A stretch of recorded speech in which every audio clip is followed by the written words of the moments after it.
একজন স্নাইপার কিলার নিজের পকেট থেকে $1000 একটি বিশেষ বুলেট বের করল। সে বুলেটটি স্নাইপার রাইফেলে ভরে শক্ত করে ধরল।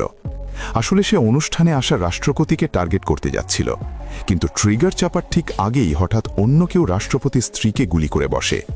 চারদিকে আতঙ্ক ছড়িয়ে পড়ে, মানুষ দৌড়াতে শুরু করে, পুরো পরিবেশ বিশৃঙ্খল হয়ে যায়। এই বিশৃঙ্খলার মধ্যেই একজন রিপোর্টার তার ক্যামেরায় কিলারের মুখ ধরে ফেলে এবং সঙ্গে সঙ্গে পুলিশকে জানায়। খবর পেয়েই কিলার ভয় পেয়ে যায় এবং তার বসকে ফোন করে। বস আদেশ দেয়, তাড়াতাড়ি সেখান থেকে পালাও।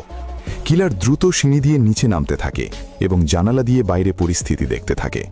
ঠিক তখনই রাষ্ট্রপতির কমান্ডোরা তার উপর হামলা চালায়। সে দ্রুত পিছু হটে এক কোণে লুকিয়ে পড়ে। এদিকে শত শত পুলিশ গাড়ি পুরো ভবন ঘিরে ফেলে। স্পেশাল ফোর্স ভেতরে ঢুকে তাকে ধরার চেষ্টা করে, কিন্তু কিলার ছিল খুব চালাক। সে ওয়াশরুমের একটি গোপন দরজা ভেঙে ভেতরে ঢুকে যায় এবং ফোর্স আসার আগেই গায়েব হয়ে যায়।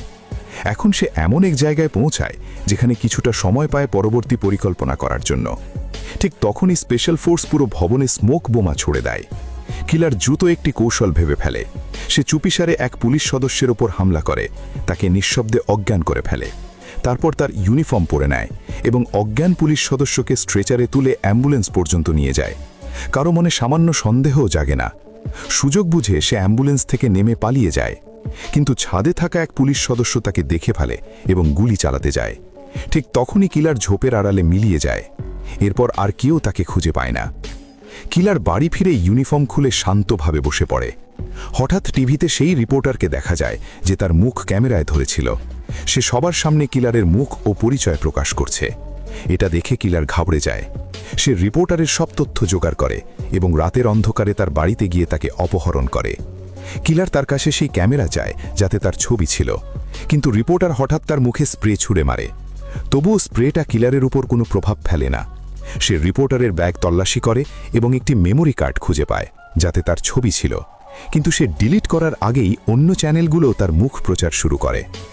কিলার বুঝতে পারে তার বাড়ির উপর বড় বিপদ নেমে আসছে।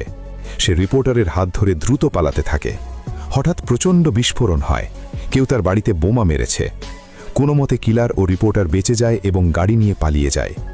এখন সেই মেয়েটিই কিলারকে পুলিশ থেকে বাঁচতে সাহায্য করছে, কারণ কিলারও একবার তার প্রাণ বাঁচিয়েছিল।